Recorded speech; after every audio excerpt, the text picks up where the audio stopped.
Happy Monday morning, COMM 450. This is Sister Higgins, and believe it or not, we have reached finals week. I cannot believe how fast this semester has gone. So this weekly announcement will be my final one. So I wanted to just take a few minutes and not waste too much of your time so that you can focus on the final. But first, I wanted to start out by saying congratulations for making it to the end.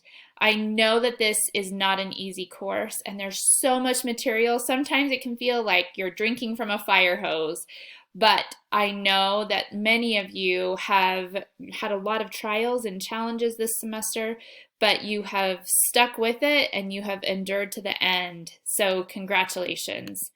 I also would like to say congratulations to the graduates in our class. There are several of you, and I hope you recognize not only that you have accomplished a milestone for yourself, but also you have set such a great example for all of the rest of us for sticking to a goal that you have set, and it's going to open so many doors for you, but also set such a good example for others. Okay, so this week is only the final test. Please refer back to the announcements that I have been giving over the last couple of weeks about the final exam. I encourage you not to waste your time on the test and to be looking at the essay questions that are at the end so that you do not run out of time. Also, be sure that you look at the study guide that I've attached to the announcements last week. And then if you have questions about the final review, if you still need a link to that, please feel free to contact me. Also, I want to just talk about the importance of keeping calm and making sure that you manage your time and recognize the due date. There are no exceptions. I am not allowed to make any extensions to the final exam.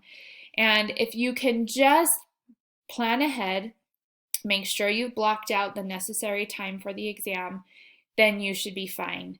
And that you will be able to do well as long as you've studied and you have prepared, then you will do well on the test.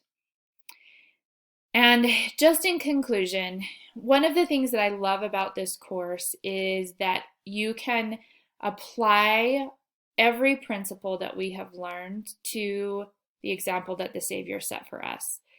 When dealing with people, whether it's in the church, in work, in the community, in family, if we can look to the Savior, we can see how he truly was the perfect example of how to handle conflict.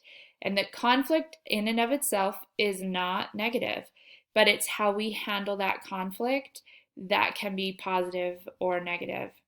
And if you think about negotiation and forgiveness, he's an example in that as well.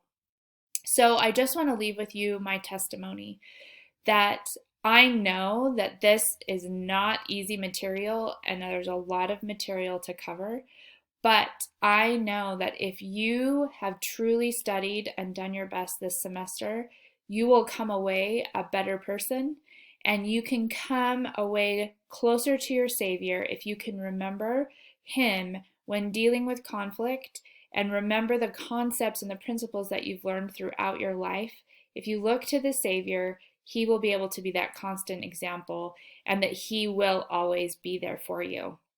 So I leave that testimony with you and I wish you the best of luck on the final. I am here for you. If you have any questions, please feel free to contact me. Thanks and best of luck.